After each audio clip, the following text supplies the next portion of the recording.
Donc, merci Thierry déjà. Et bonjour, merci à tout le monde en fait d'être là. Ce matin, nous avons vu un peu notre rapport au monde dans un sens large avec plusieurs approches. Et là, maintenant, nous allons voir comment ces grandes thématiques, elles s'expriment à l'intérieur de nous et dans nos corps, en fait, dans notre unité psychophysique, et comment ceux que nous avons intégrés du monde, en fait, comme physiquement, émotionnellement, comment ça agit sur le monde en retour. Donc, nous allons voir finalement comment l'intime est politique. Et nous allons faire ça comme une sorte de puzzle, en fait. Donc, avec toutes nos particularités, nos spécificités. Donc, et après, ça serait peut-être à vous de faire chacun son tableau à partir de ça. Et Karim, il va parler de son expérience et de l'intériorité.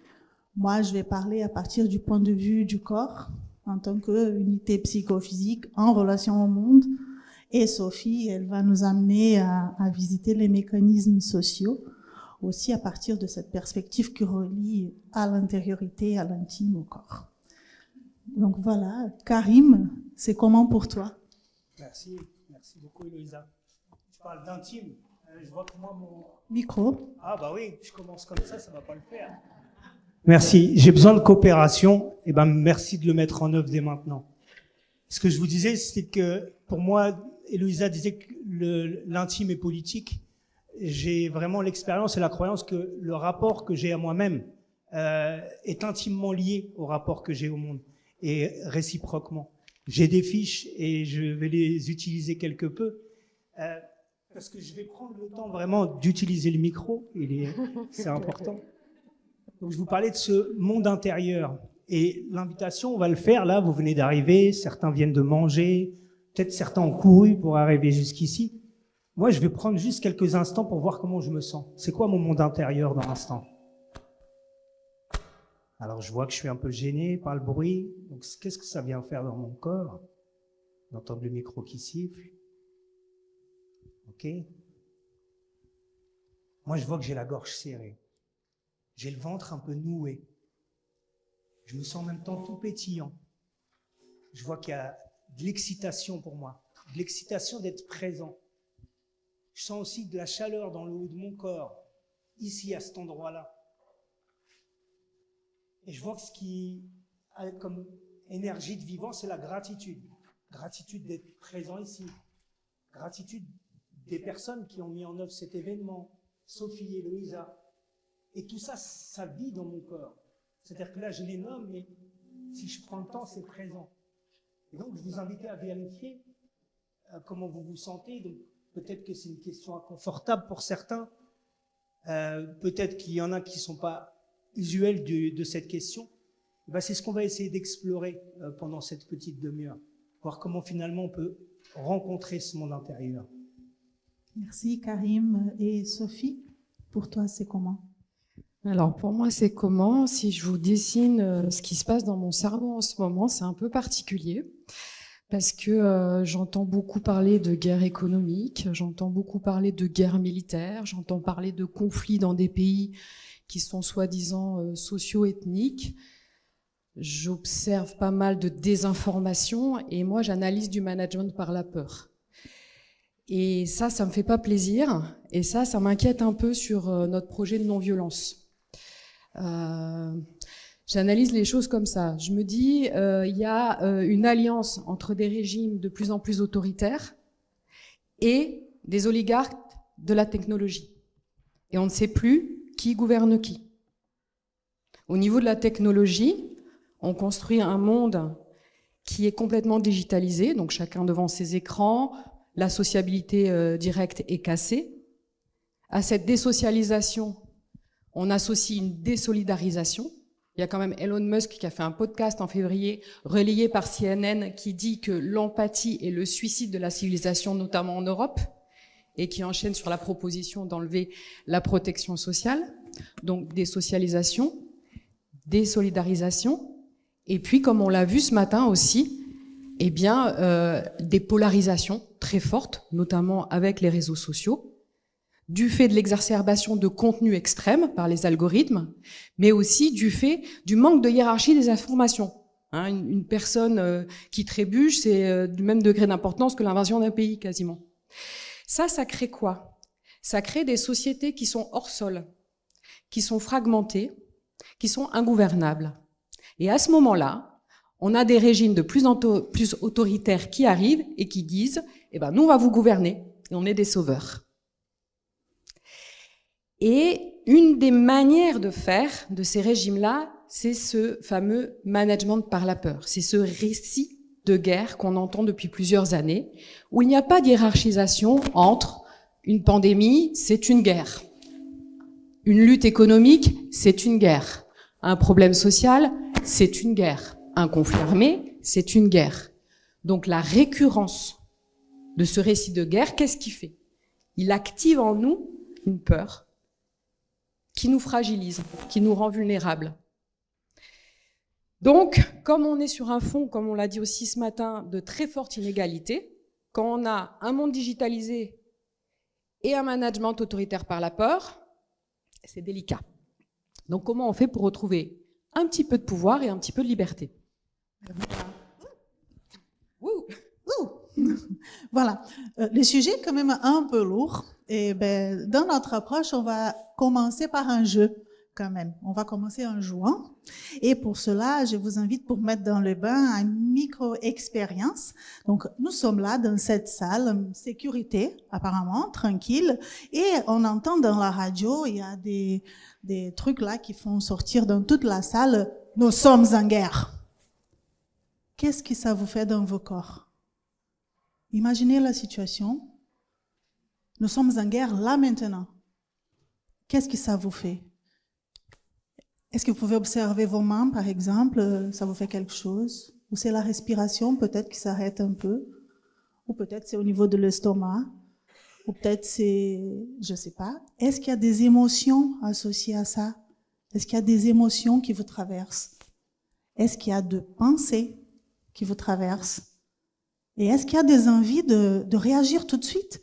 Peut-être vos jambes sont prêtes à bondir tout d'un coup. Ou peut-être vous êtes figé sur place. Je ne sais pas. Mais on va voir un tout petit peu de cela, de cette variété-là, à travers le théâtre image. Oui, c'est juste pour mettre un petit peu de légèreté sur des sujets un petit peu délicats. Mais on va avoir besoin de vous. Donc, est-ce qu'il y aurait une personne qui voudrait bien jouer avec nous? Je vous explique, la personne va rester à sa place. Elle aura juste besoin de dire, quand on lui dira le mot-clé « action », de dire la phrase « nous sommes en guerre ». Est-ce que quelqu'un veut bien le faire? Toi? Ok. Tu parleras fort. Quand tu entends le mot « action », je te fais un signe, t'envoies la phrase. Ok? C'est « nous sommes en guerre ». Super. Maintenant, on a besoin de tout le monde parce que eux, ce qu'ils vont faire, c'est qu'ils vont faire un mime avec quelques paroles, un mime de réaction possible. Ok? Donc, on va les lancer, on va les encourager. Je vais vous proposer, je vous montre d'abord, on va se frotter les mains et après on va faire 1, 2, 3 actions. Ok. Vous êtes prêts? Allez, on se frotte les mains, on se chauffe, on les chauffe et 1, 2, 3, action! Bonjour monsieur. Quelle est votre réaction? Mobiliser. Il est temps maintenant. Il est temps de se défendre. Je m'engage. J'engage mes économies dans cette guerre. Il faut défendre la nation. D'accord. Et quelles sont vos pensées en ce moment? À la guerre comme à la guerre. On nous a dit en guerre, on est en guerre. Il faut faire ce qu'il faut. Ok. À votre avis, il se sent comment à l'intérieur? C'est quoi ces sensations physiques, ces émotions? Ok, on va lui demander. Tendu, stress, on entend plein de choses. Comment vous vous sentez? Déterminé.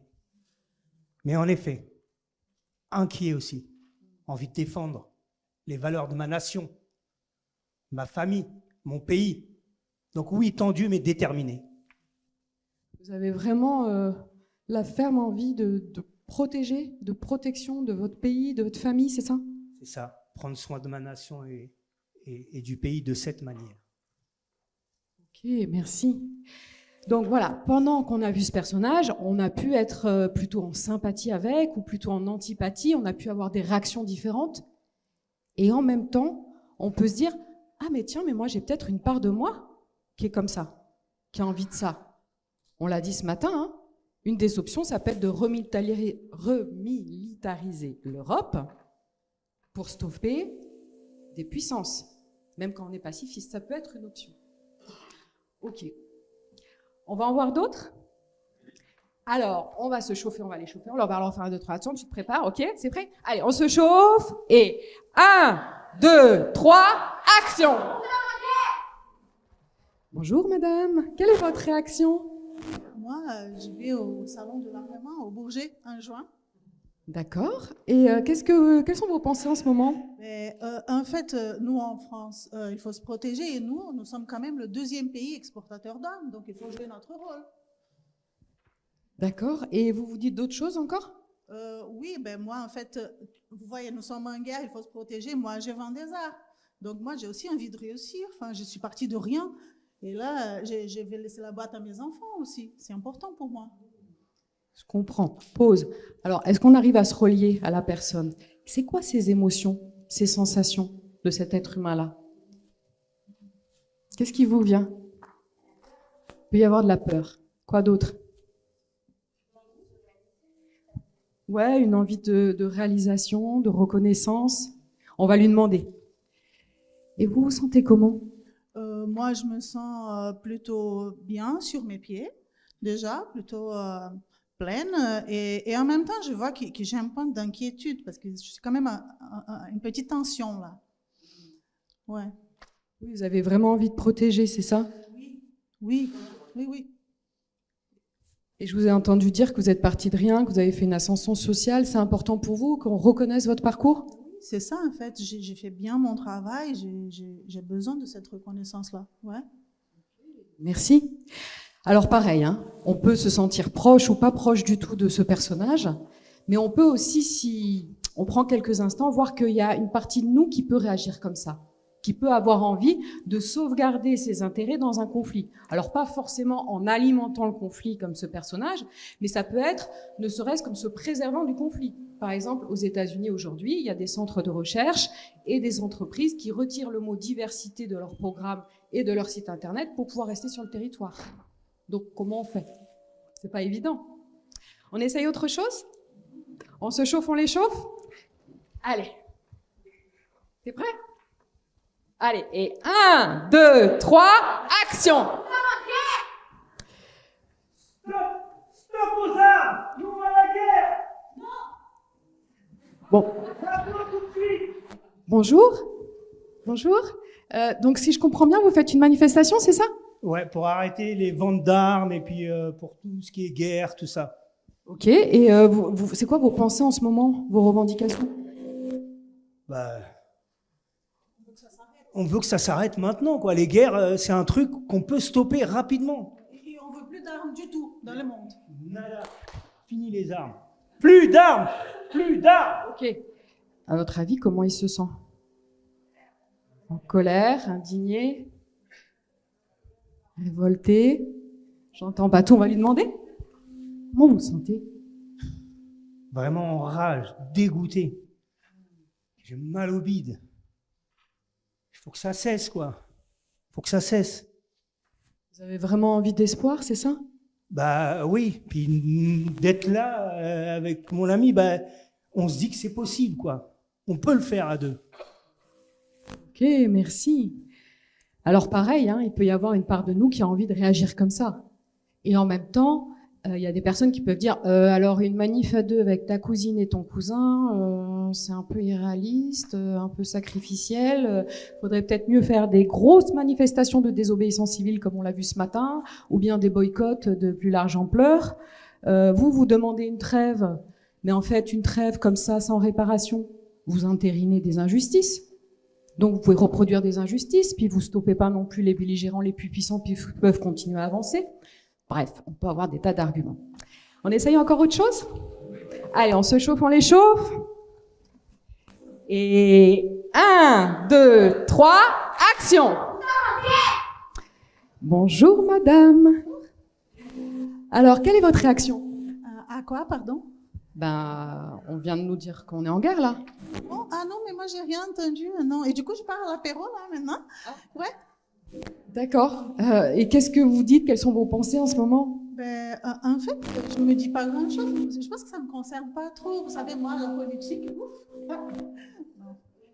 D'accord. Et sinon, comment vous vous sentez? Moi, je ne sais pas, je suis bien, moi.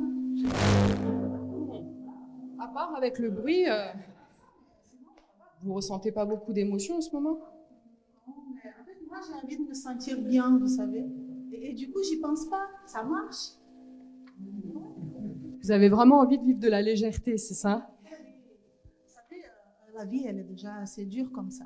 Et du coup, on va pas se prendre la tête en plus quand même. Il faut en profiter. Je comprends, merci. Ok. Donc pareil, on peut se sentir proche ou un peu plus éloigné de ce personnage. On peut penser que les personnages sont caricaturaux, mais voyons ce que ça nous fait à l'intérieur de nous. On peut avoir une part de nous qui a envie de légèreté. Le seul truc, c'est que cette forme-là de légèreté, elle est dans le déni. C'est une forme de protection, on en a besoin. Mais si on l'élargit à un peuple ou à un groupe social, ben le déni, c'est pas facile pour mobiliser des citoyens, pour résister ou faire des propositions collectives alternatives. On va essayer autre chose? Allez, c'est la dernière. T'es prêt?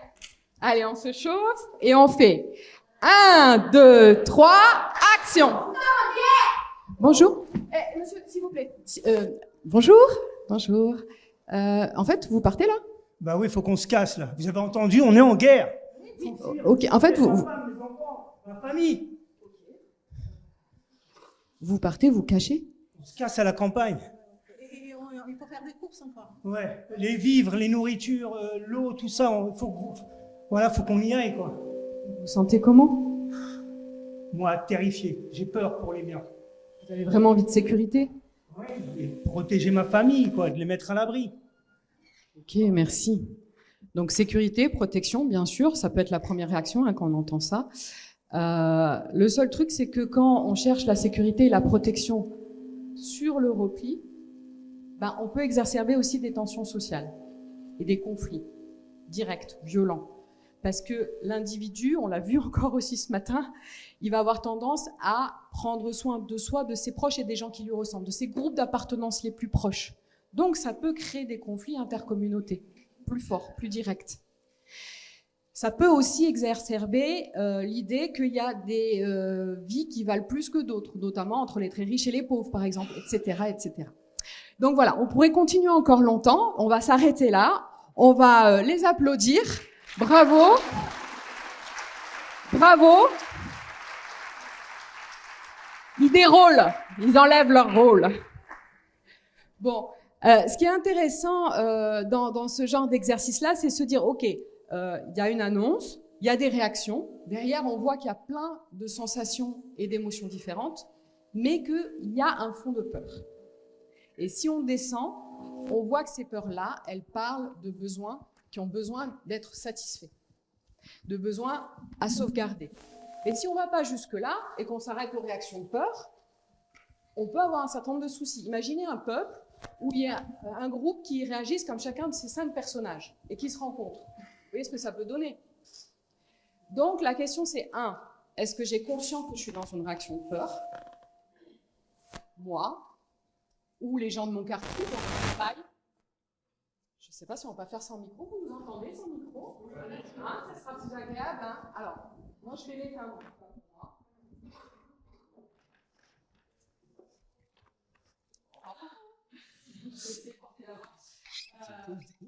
Donc, oui, c'est cette idée-là de se dire qu'est-ce que j'observe chez moi? Ça ne fait pas plaisir, mais qu'est-ce que j'observe chez moi?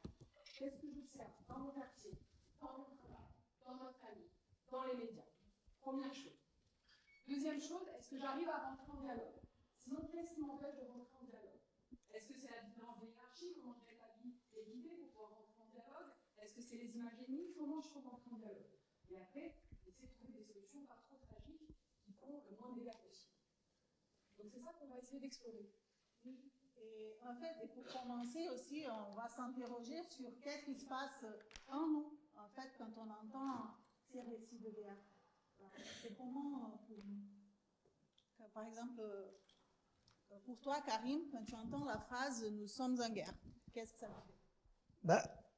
Je ne veux pas juste me rattacher à ça, mais il y a une partie de mon identité culturelle qui est un peu inquiète. Quand je vois un petit peu ce qui peut être mis comme image pour les personnes d'origine étrangère, ah oui, j'ai une partie de moi qui peut se sentir un petit peu inquiète. Je vois qu'il y a dans notre histoire, il y a des hommes, des groupes politiques, dans les moments où il y a des crises sociales, économiques, où on a essayé de trouver des boucs émissaires un petit peu, des figures d'ennemis. Et moi, c'est des choses qui m'inquiètent, du coup. Vraiment, c'est des choses qui... L'idée de fédérer une population contre un ennemi commun, et puis au sein d'un même pays. Moi, j'ai vraiment à cœur qu'on puisse trouver du discernement dans ces situations. Donc ouais, c'est un truc qui peut m'inquiéter quand je vois cette agitation autour du mot guerre, quoi. Ouais. Est-ce que toi, tu voudrais du discernement et tu voudrais aussi d'être vu dans ton intégrité, en fait, quelque chose comme ça, un besoin d'intégrité? Ouais, c'est ça. Je pense qu'il y a dans ma façon de voir les choses, en tout cas, j'ai envie d'être pris en compte pour l'individu que je suis, et pas juste qu'on s'enferme à mon origine, en fait. Ouais. Et quelles ressources tu peux mobiliser pour ça? Les ressources premières, je dirais que j'ai envie de dire, c'est la vie, quoi. La vie, ce que m'offre la vie, quoi. Et puis, je me rends compte que la première ressource, c'est à l'intérieur de moi. Tout à l'heure, je parlais de monde intérieur. Je fais des choix et qui sont régulièrement remis en question, mais que je prends le temps d'affirmer. Et le choix, des fois, il se fait, c'est un peu de manière binaire. Je fais quoi? Je choisis que ces personnes qui ont peur ou qui n'aiment pas les personnes d'origine étrangère, d'en créer un ennemi, et puis finalement de me battre contre eux, de lutter contre eux, ou est-ce que je fais un autre choix? Déjà, c'est le choix de voir ce que ça me fait. Qu'est-ce que je ressens face à cette situation où j'ai l'impression que ce que je représente, on l'exclut?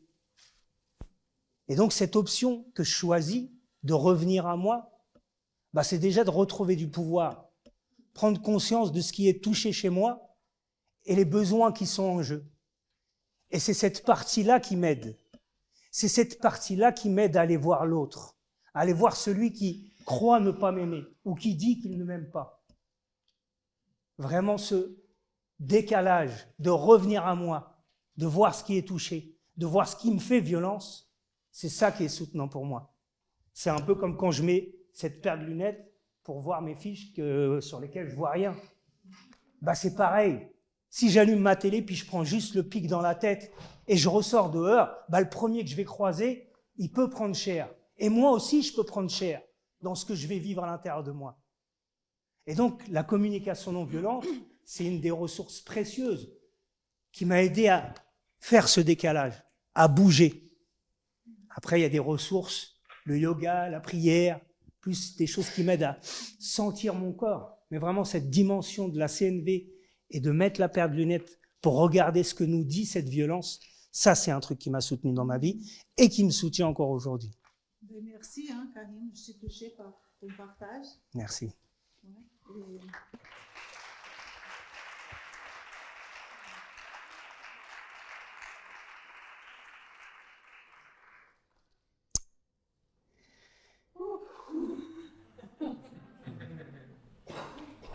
Et toi, Hello, quand tu entends cette phrase, comment tu reçois les choses? Alors moi, quand j'entends « nous sommes en guerre », déjà je vois que j'ai un nœud qui se forme dans la gorge, et que ça descend un peu, il va s'installer vraiment dans le bas du ventre.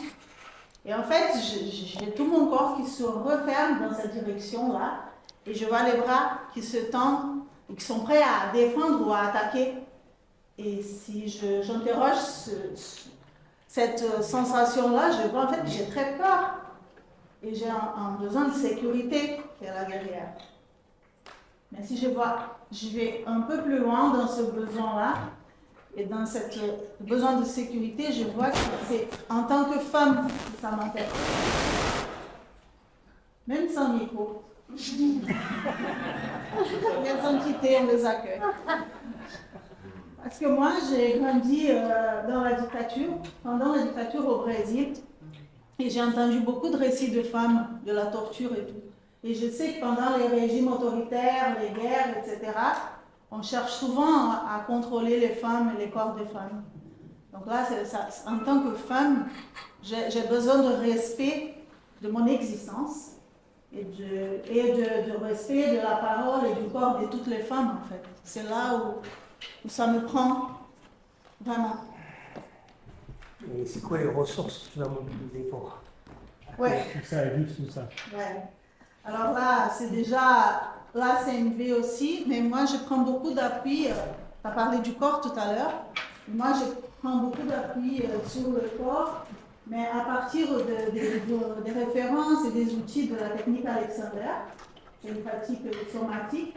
Et qu'est-ce qu'on fait en technique Alexander? On va aller vers nos réactions, on va observer nos réactions, et en les observant, toutes les tensions qu'on a mis en place face à une situation, on se rend compte qu'ils sont des réactions inconscientes qu'on a mis en place juste, même avant de penser, on a déjà réagi.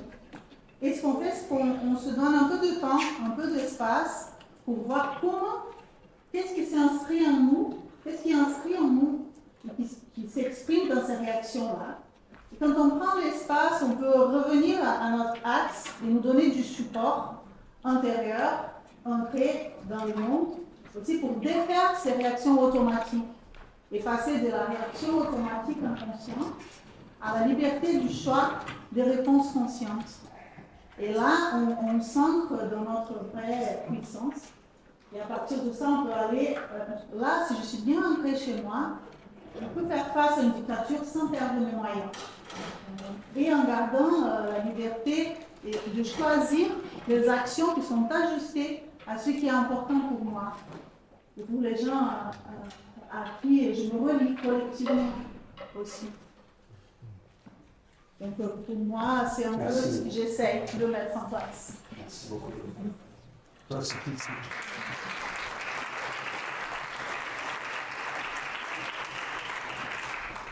Ouais, surtout quand on entend cette phrase de son guerre, c'est quoi qui vit pour toi? Moi déjà, je suis émue par vos témoignages, même si je les connais. Et quand j'entends cette phrase, alors je peux avoir un peu toutes les réactions qu'on a vues dans les personnages. Je peux réessayer avec le micro peut-être. Ça va là? Ok. Donc quand j'entends cette phrase, je peux avoir un petit peu toutes les réactions des personnages, presque. Mais je vois qu'il y a aussi une part de moi qui se fige. C'est comme si je respirais plus au niveau du nez, là, au niveau de la gorge. Il y a comme une angoisse qui monte. Il y a quelque chose qui est vraiment très figé. Et quand je regarde ça, je vois que ça vient du fait que je suis chercheur et que ma famille vient de Pologne aussi. C'est un pays qui a connu les invasions, le fascisme, la dictature communiste, et que dans ce genre de pays-là, eh bien, les personnes qui proposent un regard, je vais essayer sans ça, les personnes qui, c'est de la censure, non, donc les personnes qui cherchent à avoir un recul critique, à analyser un petit peu la situation et à prendre la parole, les institutions aussi sont assez vite muselées de manière plus ou moins violente. Voilà. Donc moi, très clairement, c'est un besoin de sécurité pour la démocratie et pour moi-même, et un besoin de solidarité mutuelle pour vivre dans ce type de période-là. Voilà. Et c'est quoi les ressources que tu vas puiser pour faire face à ça? Alors, à part la CNV, parce que vraiment, la CNV, c'est un ancrage qu'on partage ensemble. C'est une CNV que je pratique aussi pas mal par le corps, parce que finalement, quand on est perdu, quand on est en état de choc, le retour au corps permet en fait de se retrouver, de se remettre en chemin. J'aime aussi apporter du discernement sur la systémie, sur les systèmes sociaux, notamment sur le fait qu'on n'a pas tous les mêmes ressources pour satisfaire nos besoins et les mêmes manières pour le faire. Je m'explique. On a parlé de groupes d'appartenance comme personnes d'origine étrangère, femmes, origine du Brésil, chercheurs, origine de Pologne, enfin bon, on a des groupes d'appartenance, mais au-delà de ça, on a des lignées, on a des civilisations et des classes sociales dans lesquelles on a été élevés, et tout ça, ça nous a imprégnés. Ça nous a imprégnés et ça nous a donné une sorte de jeu de cartes dans le monde social. Okay, donc le jeu de cartes fait que selon qui je suis socialement, même si j'évolue dans ma trajectoire, eh ben, j'ai pas le même pouvoir, les mêmes ressources pour satisfaire ces fameux besoins dont on parlait tout à l'heure. Donc quand je rentre en dialogue, si je fais pas attention à ce différentiel de pouvoir, ça va être très complexe. La deuxième chose, c'est que cette histoire-là dont je parle, eh bien, ça façonne mon intime. On a dit l'intime est politique. Mais politique au sens large du terme, c'est-à-dire que la société va façonner ma manière de penser, ma manière même de ressentir. Il y a des écrits entre sciences humaines et neuroscientifiques qui traitent de ces sujets-là. Ma manière de ressentir les émotions, ma manière de hiérarchiser les besoins dans une situation, de les ressentir, et bien sûr mes stratégies de mise en œuvre. Donc quand je prends en compte ça, eh bien, je vois les différences culturelles, on parle de diversité culturelle, etc. Mais c'est ça concrètement, moi quand je rentre en dialogue, ne serait-ce qu'avec Héloïsa et Karine, quand on a préparé cette conférence, mais on n'est pas du même monde, hein. Donc il faut qu'on prenne en compte toutes ces différences en fait, parce que c'est comme ça qu'on va s'accorder et qu'on va pouvoir porter une voix commune. Donc c'est ça un peu moi que je veux faire à grande échelle. On a dit qu'on faisait une conférence collaborative à 3. Ben voilà, nous on recherche modestement, petit à petit, un tout petit peu de non-violence, mais qui prenne en compte la diversité et l'équité. Et quand on parle, en fait, c'est...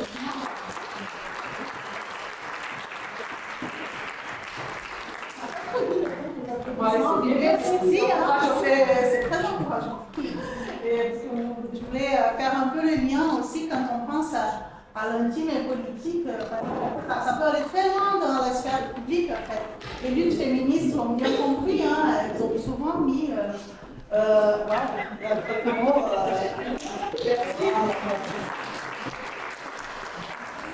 Ils ont vraiment souvent mis l'intime dans la place publique et moi j'ai pu témoigner de ça et participer de ça en Argentine.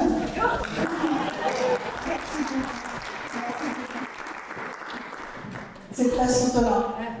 Quand j'étais en Argentine en 2018, il y avait les énormes manifestations parce qu'en 2018, l'IVG était interdit, interruption volontaire de grossesse, c'est comme ça en français, était interdite en Argentine. Il y a eu des énormes manifestations des femmes qui se sont regroupées, plusieurs luttes féministes différentes, pour aller manifester devant l'Assemblée nationale. Donc quelque chose de très intime, si je veux avoir une grossesse ou pas, c'était un sujet politique. On le met dans la place publique, on va devant le Congrès. Et là, c'était vraiment, ça vibrait, c'était 1 million de femmes à Buenos Aires. Et ça faisait, c'était une intensité, elles venaient de partout, elles dansaient, elles chantaient, elles se maquillaient avec des paillettes ou rien du tout. Et c'était vraiment cette force, ça vibrait à l'intérieur de moi, et pas que à l'intérieur de moi, ça fait vibrer l'Assemblée nationale. Parce qu'en 2020, c'était devenu légal, l'IVG en Argentine. Donc voilà comment l'intime et politique, si on le prend comme ça peut bouger dans les grandes sphères publiques. C'est un exemple d'Argentine, mais je pense qu'en France aussi, on peut voir des exemples de nos vies, de comment l'intime peut avoir un impact sur le collectif. Hein, Karine, tu veux nous partager ? Oui. Alors, moi, j'ai vraiment la croyance et l'expérience que le corps, il est au cœur de la relation. Et c'est marrant parce que là, il y a une personne avec qui j'ai travaillé dans cette structure qui est présente dans la salle. J'ai travaillé pendant 4 ans, du Covid jusqu'à il y a quelques mois, dans une structure qui accueille des jeunes qui sont pris en charge ou placés dans le cadre d'une alternative à l'incarcération. Donc pendant 5 mois, 5 jeunes, 2 éducateurs, toutes les 24 heures qui tournent pour accueillir ces jeunes. Ces jeunes, en plus de leur créativité, de leur puissance de vie, étaient pleins de souffrance, de violence. Ils en étaient remplis autant dans leur intériorité que dans leur expression. Qu'est-ce qu'on faisait avec ça ? Qu'est-ce qu'on faisait avec le collègue en question ? C'était de ramener cette dimension du corps. C'était dans cette intensité de violence de leur donner la possibilité, d'une, de reconnaître leur corps, la présence à ce qui est vivant pour eux, et la deuxième chose, c'était de reconnaître ce qu'il y avait derrière leur violence. Pas reconnaître en la désignant, pas reconnaître cette violence en nommant ce qui était derrière, mais en leur donnant la possibilité de l'exprimer, de la nommer, de l'extérioriser. Donc cette personne dans la salle, collègue éducateur et un psychologue, Khalid, nous aidait vraiment dans cette dynamique de prendre le corps en compte dans cette relation à l'autre. Maintenant, soyons réalistes. Khalid, tout comme ce monsieur qui est venu tout à l'heure mettre le micro, ou mon collègue qui est dans la salle, c'est vive la coopération. Et moi, je ne vous illustre pas cet élément pour vous dire tout marche avec les jeunes violents, vous faites 2 heures de CNV, vous allez voir après ils ressortent de là, nickel. Non, on parle de réalité. On a pris 5 personnages tout à l'heure, peut-être un peu fictifs, mais la réalité peut être encore plus dure, la violence peut être encore plus rude. Et il y a des personnes dans la salle qui le savent. Donc moi je ne viens pas noircir le tableau, au contraire, je viens nommer ma foi en la coopération, et que pour faire vivre cette coopération, la non-violence est une ressource précieuse pour moi, parce qu'elle me permet de vivre, et avec patience, ce chemin pour aller vers la paix et la non-violence. Donc, comme dirait mon papa, d'une fève, tu peux créer un champ. Donc, merci vraiment à tous ceux qui ont organisé cet événement, aux personnes présentes, de cultiver cette idée de non-violence, qui n'est pas qu'une idée, mais vraiment une vision de vie qui peut porter ses fruits. Donc, je m'arrête. Merci beaucoup. Merci beaucoup.